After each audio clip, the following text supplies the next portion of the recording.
ஆனா, இப்பவும் அந்த குழந்தை திருமணத்தை ஆதரித்து பேசக்கூடியவர்களும் இருக்கிறார்கள். இப்ப நம்முடைய கவர்னர் ஆர்.என். ரவி அவர்கள் கூட குழந்தை திருமணத்த பெருமையா பேசுறாரு. இப்ப இடையில சிதம்பரம் நடராஜர் கோயில்ல பார்த்தீங்கன்னா, அங்க இருக்கக்கூடிய பிராமணர்கள், அந்த கோயில் எங்களுக்கு தான் சொந்தம் அப்படின்னு உரிமை கொண்டாடக்கூடிய அந்த பிராமண மக்கள், குழந்தை திருமணம் செய்றாங்க அப்படின்னு ஒரு புகார் வந்துச்சு.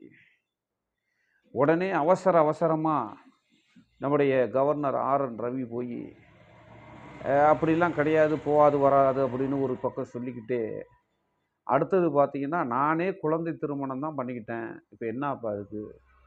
அப்படின்னு பேசக்கூடிய ஒரு சட்டத்துக்கு விரோதமாக, நியாயத்துக்கு விரோதமாக, மனிதநேய சிந்தனைக்கு விரோதமாக ஒரு கருத்துக்களை நம்முடைய கவர்னர் ஆர்.என். ரவி அவர்கள் தெரிவித்திருக்கிறார்.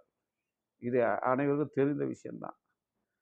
இப்படி இருக்கக்கூடிய சூழ்நிலையில் குழந்தை திருமணம் ஒரு காலகட்டத்தில திருமணம்னா என்னான்னே தெரியாது. அது பார்த்தீங்கன்னா, அந்த பையனுக்கும் திருமணம் செஞ்சு போற இந்த ஆணும், பெண்ணுக்கும் 2 பேருமே குழந்தைகள். 18 வயசுக்கு கீழ திருமணம் பண்ணாவே அது குழந்தை திருமணம்.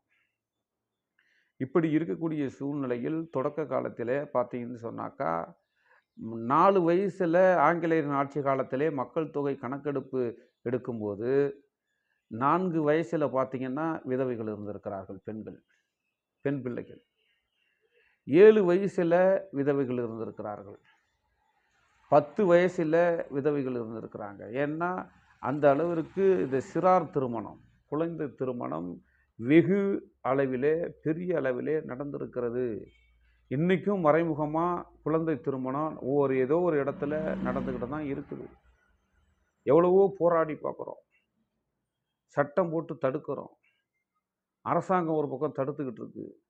இதையெல்லாம் மீறி பார்த்தீங்கன்னு சொன்னா, சொத்து நமக்குள்ளேயே, குடும்பத்துக்குள்ளேயே இருக்கணுங்கிற ஒரு காரணம்.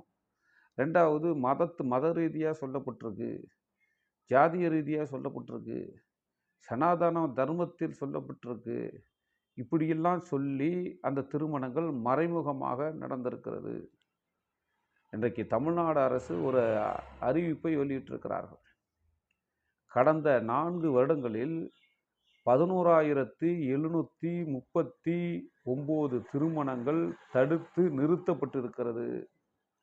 அப்படின்னு சொன்னா 4 வருஷத்துல 11,739 திருமணங்கள், குழந்தை திருமணங்கள் சமூக நலத்துறையால் தடுத்து நிறுத்தப்பட்டிருக்கிறது.